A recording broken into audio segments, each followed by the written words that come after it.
It was a quiet winter morning in Oregon. Cold, still, and ordinary. 13-year-old Miranda Gaddis tied her shoelaces, slung her backpack over her shoulder, and waved goodbye to her mother from the kitchen doorway. She was supposed to meet her friends at the bus stop like every other school day. But this morning would be different. Somewhere between her doorstep and the corner of the street, Miranda vanished. No one saw her get on the bus. No one saw her walking back home. It was as if the earth itself had swallowed her whole. 2 months earlier, another girl, her best friend, Ashley Pond, had disappeared under almost identical circumstances. The same neighborhood, the same silence. What began as 2 missing person cases would soon unravel into one of Oregon's darkest and most disturbing stories. A tale of trust, betrayal, and evil hiding in plain sight. Born on March 1st, 1989 in the state of Oregon, Ashley Pond entered a world already marked by change. Her parents, Lowry and Wesley, separated soon after her birth, leaving her to grow up under the care of her mother, and later, a stepfather she believed was her real dad. For years, she carried that belief as truth until one day, the fragile image of her family shattered. Her mother divorced the man, and Ashley learned the painful reality that he wasn't her biological father. In time, Ashley began visiting her real father, Wesley, on weekends. On the surface, she seemed like any other young girl, bright, kind, and full of dreams. She loved hip-hop music, dreamed of becoming a veterinarian, and had a gentle nature that made her easy to love. Her warmth drew people in, though she was often shy around strangers. Among her circle of friends, one stood out: Miranda Gaddis. Miranda, born on November 18th, 1988, shared many things with Ashley. They were in the same class, both loved to dance, and were members of their school's dance team. They practiced for hours together, pushing each other to do better. They also lived in the same apartment complex in a quiet suburb southeast of Portland. But behind Miranda's cheerful personality was a childhood marked by trauma, far more painful than most could imagine. When Miranda was just 6 years old in February 1995, her father Jason was arrested and later convicted on charges of kidnapping and abusing 2 minors. During his arrest, he used Miranda as a shield, threatening to harm her if the police didn't back away. Officers eventually managed to restrain him and take him into custody. Jason was sentenced to 6 months in jail and 54 years of supervised release. The event tore Miranda's family apart. Her parents divorced, and her mother began a relationship with another man, one who would end up causing even deeper harm. He too abused Miranda and was later convicted. Afterward, Miranda and her siblings were removed from their home and placed in foster care for 18 months.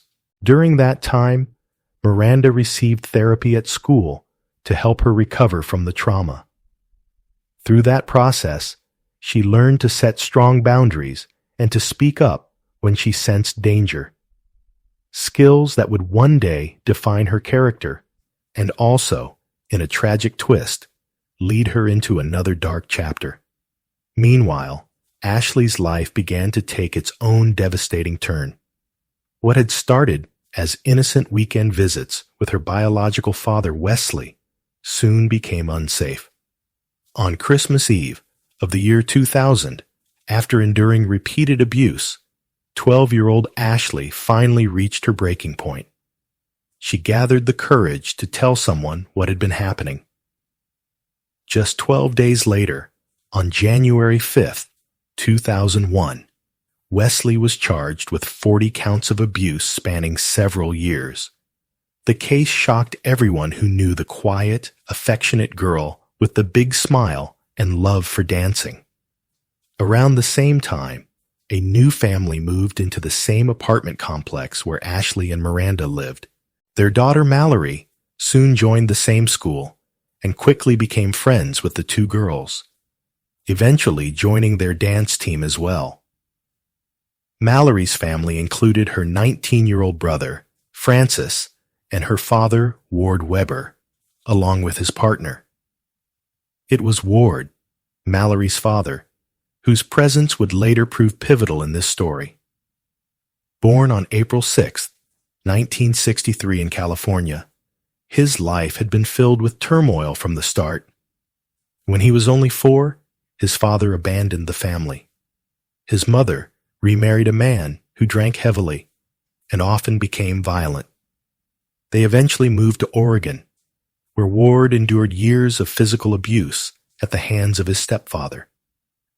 In turn, he began taking out his anger on his younger siblings. By the time he was 15, he discovered that his biological father had been imprisoned for abuse, something his family had tried to hide by telling him his father was away on a trip. The revelation left deep scars. From that moment on, his behavior became increasingly antisocial, setting him on a path that would bring pain to many others in the years to come. In 1981, a teenage girl came forward, accusing Ward of abuse. Police opened an investigation, but prosecutors declined to press charges, arguing that Ward would soon be leaving the state after enlisting in the Navy Reserves. His time in the military, however, was short-lived. While serving, he met the woman who would become his first wife, but his career ended abruptly just a year later. He was discharged for heavy drinking and abandoning his post. Back home, the violence that marked his youth began to repeat itself. During his wife's 5th month of pregnancy, Ward attacked her so brutally that she had to be hospitalized. She never filed charges. In December 1982, their son Francis was born. 2 years later, tragedy struck the family again, but this time from another generation. Ward's own father was convicted and sentenced to death for murdering a young couple and burying their bodies in his backyard. Authorities also suspected that he could be responsible for as many as 24 other killings. As if following a doomed pattern, Ward continued down the same destructive path. After moving to California and remarrying, he assaulted a teenage girl and was sentenced to 3 years in prison. Upon his release, he settled in Oregon, where he started a small shop with his wife and had more children. But once again, violence found its way into his home. His wife eventually filed for divorce and obtained a restraining order against him. Forced to raise his children alone, Ward soon began another relationship, one that would end like the rest. In 1995, after physically assaulting his new partner, he was sent back to prison. When he was released, she decided not to testify against him. Incredibly, they reconciled and even got married. But stability never lasted long in Ward's life. While working as a mail clerk in a small business, he began seeing another woman and eventually abandoned his wife. At that point, only Mallory, his youngest daughter, lived with him. Francis, then a restless teenager, had gone off on his own. Around the year 2000, however, Francis found himself in serious trouble. He had been caught in another state firing a rifle at a truck full of teenagers. With nowhere else to go, he was sent back to live with his father. In that home, where Mallory's innocence shielded her from recognizing the darkness surrounding her family, Ashley and Miranda spent most of their afternoons. The 3 girls were inseparable. After school, They would walk together to buy snacks, laugh for hours, and often have sleepovers that lasted late into the night, watching horror movies and whispering secrets. Ward seemed pleased by the visits. By then, his girlfriend had left him, and Frances had moved out again, leaving him alone in the house, except for his young daughter and her friends. But in August 2001, that apparent calm shattered when Ashley reported to the police that Ward had tried to assault her. At the same time, Ashley's biological father, Wesley, was awaiting trial for the 40 charges of abuse she had previously brought against him.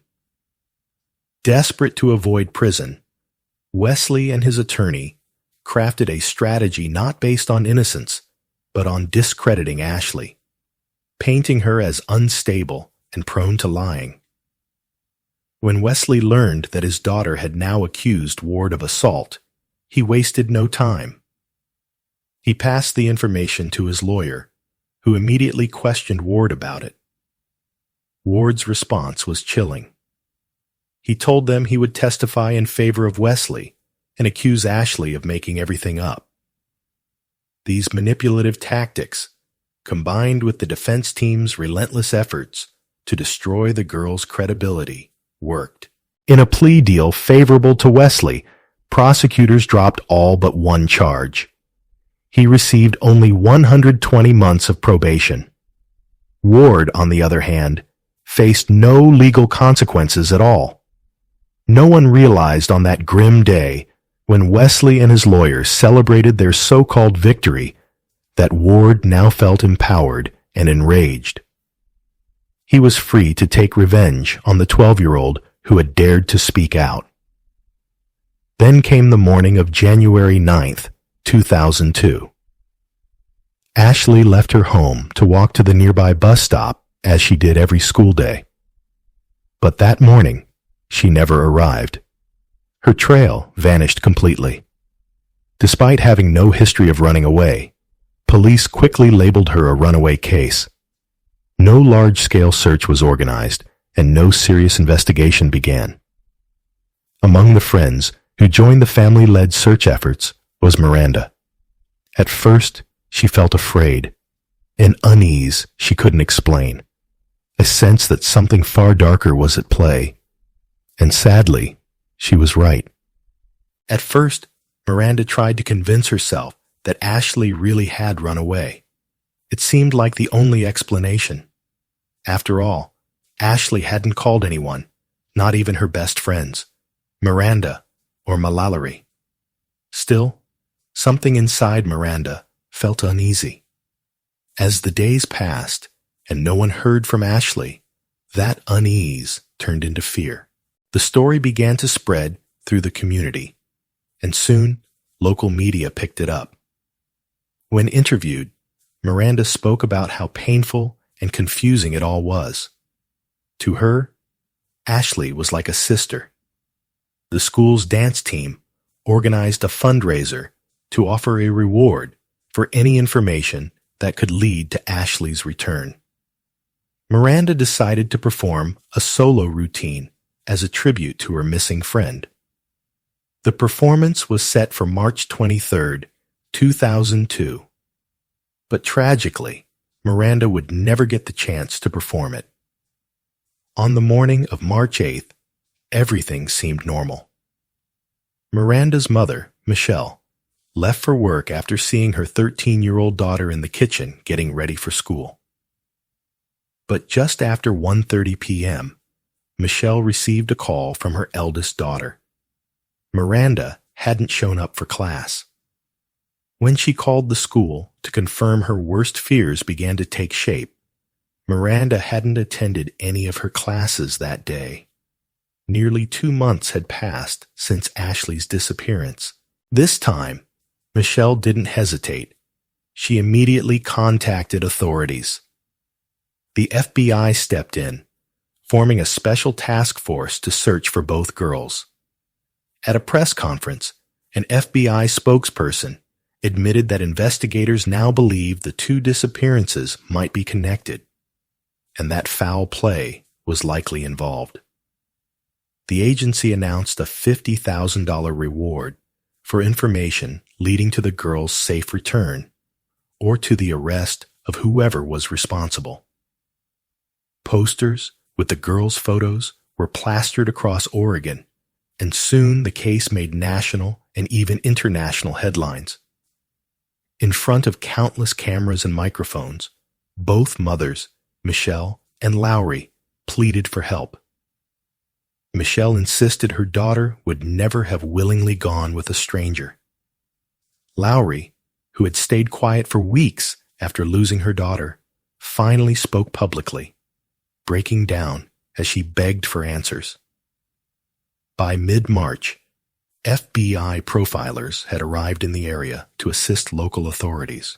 On television, agents urged residents to stay alert and to pay attention to certain behaviors.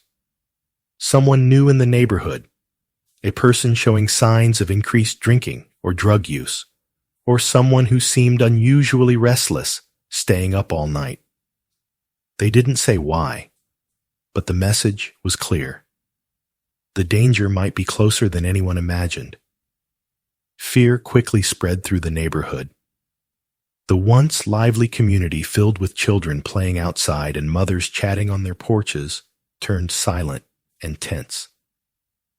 Parents didn't know what to be afraid of. Was there a stranger lurking near the bus stop? Or was it someone familiar? Someone who had knocked on doors that very morning after Michelle had left for work. Some families couldn't bear the uncertainty and decided to move away altogether. One neighbor voiced what many others were thinking. She told reporters she agreed with the mothers. It had to be someone they knew. If a stranger had snatched the girls violently, someone would have seen or heard something. But Ashley and Miranda had seemed to vanish into thin air. Reporters kept digging. Among them was a local journalist who began to sense inconsistencies in the investigation. 2 early tips guided her toward a man who had been close to both girls, Ward. When the journalist reached out, Ward agreed without hesitation. Eager to appear innocent, he even invited her into his home and encouraged her to record the conversation. Sitting calmly on his couch, he smiled as he denied knowing anything about the missing girls. His demeanor was disturbingly relaxed. Ward admitted that his past and his connection to both Ashley and Miranda made him an obvious suspect, but he insisted he had nothing to hide. Without being prompted, he brought up Ashley's accusation against him. Even referencing his own father's violent criminal history, he claimed he wasn't afraid of the FBI and said they could investigate him all they wanted. When the journalist asked where he had been during the girls' disappearances, Ward said simply that he'd been at home. Before leaving, she requested a tour of the house. Ward agreed and began showing her around, starting with the bedrooms. What she didn't know was that behind those calm smiles and confident words, the truth was far darker than anyone could have imagined. As the interview continued, the journalist followed Ward outside to the backyard. He kept talking casually as they stepped onto a patch of freshly poured concrete. The reporter couldn't help but recall the rumors that had been circulating among neighbors, whispers about that strange new slab behind his house. When she asked about it, Ward gave the same explanation he'd been repeating to anyone who would listen. He was planning to install a hot tub. Over the following days, Ward failed 2 separate polygraph tests, though he blamed the results on what he called police incompetence. As the story gained national coverage, he continued to deny any involvement in the girls' disappearances. On a morning talk show, he even accused Lowry, Ashley's mother, of being an irresponsible parent. Despite growing suspicions, several girls from the neighborhood spoke publicly in his defense. They said they had never felt threatened by him. For some, his house even became a place of comfort, a refuge from the fear that gripped the community after Ashley and Miranda vanished. Ironically, because police and reporters were constantly around his property, it seemed to them the safest place to be. To outsiders, Ward appeared quiet and guarded, but Mallory, his daughter, adored him. She couldn't imagine that her father was capable of doing anything truly terrible. Unfortunately, the truth would soon destroy that illusion. On August 13th, 2002, Ward's son, Francis, called police, claiming his father had tried to assault his 19-year-old girlfriend. But what truly caught investigators' attention was Francis's next statement. He suspected his father might have had something to do with the disappearance of the two missing girls. His reasoning pointed straight to the backyard, the concrete slab. Ward was arrested for the attempted assault, and soon after, police obtained a search warrant for his property.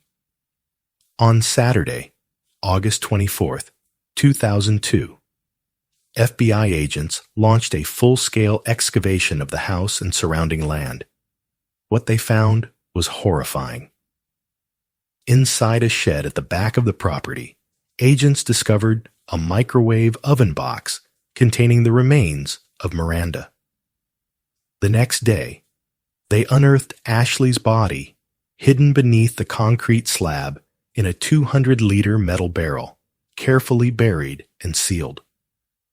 Both girls were identified through dental records. Investigators learned that 3 days after Miranda went missing, Ward had hired his own son to help prepare the ground for that same concrete slab. Francis dug a large pit, placed metal barrels in it, and covered them with dirt, never suspecting what his father intended to do next. When Miranda disappeared, Ward told his son he would finish the work alone. The discovery sent shockwaves through the community. Friends, relatives, and neighbors gathered for a candlelight vigil across the street. Miranda's older sister stayed silent, hidden beneath the hood of her sweatshirt. When she briefly lifted it, her pale face and swollen eyes revealed the unbearable weight of grief her family carried. Meanwhile, Michelle reminded reporters that everyone was also deeply worried about Mallory, who had been placed in temporary state custody following her father's arrest. No one had seen her all weekend. Michelle said she couldn't imagine the torment Mallory must be feeling, mourning her best friends while beginning to realize that her own father might have been responsible. On October 2nd, 2002, Ward was formally charged with abuse, desecration of a corpse, and 6 counts of aggravated murder. Though there were only 2 victims, state law allowed multiple murder charges under different aggravating circumstances. His bail was set at $1 million. From his jail cell, Ward continued to fight. In several interviews, he claimed he was being framed and even showed reporters documents he said proved prosecutors had no direct evidence against him. He accused police of hiding proof that the girls had been killed by members of a drug and biker gang, a bizarre conspiracy theory. Some of his documents did reveal investigative gaps, such as autopsies failing to establish exactly how or when the girls died. Still, the district attorney maintained that the circumstantial evidence was strong enough to convict. As the months passed, Ward's confidence began to crumble. After his televised jail interviews, prosecutors imposed a gag order to stop him from speaking to the media. Soon after, his defense attorneys requested to withdraw from the case, claiming he had stopped communicating with them. When the court denied that request, They argued that their client was mentally unfit to stand trial. During the hearing, Ward sat silently, head bowed. He was sent to the Oregon State Hospital for evaluation. After a short period, doctors declared him competent, and the case resumed. At the August 25, 2003 hearing, the court announced that the trial would be moved to another jurisdiction to ensure impartiality. Ward didn't even attend, showing complete detachment or perhaps resignation. Finally, in September 2004, during a public court session covered by national media, Ward pleaded guilty to the most serious charges and chose not to contest the rest. He remained silent throughout, answering only direct questions from the judge. Thanks to a plea agreement, he avoided the death penalty and was sentenced to 2 consecutive life terms without the possibility of parole. Years later, in 2009, Miranda's younger sister visited Ward twice in prison, searching for answers and closure. During those visits, he confessed not only to killing Miranda and Ashley, but also to planning to murder her next. He told her that on the morning Miranda disappeared, she had walked up the hill toward the bus stop and accidentally witnessed something he was doing. Terrified, she was manipulated into his control. Ward said he used Ashley as bait to lure Miranda closer before carrying out his final deception. As for Ashley, he admitted killing her because he feared she would report him for abuse, a fear that tragically became the motive for 2 innocent girls' deaths. Thanks for watching, guys. If you enjoyed this video, please like and share it. Don't forget to subscribe to the channel and press the bell icon so you can be the first to hear about such real-life stories.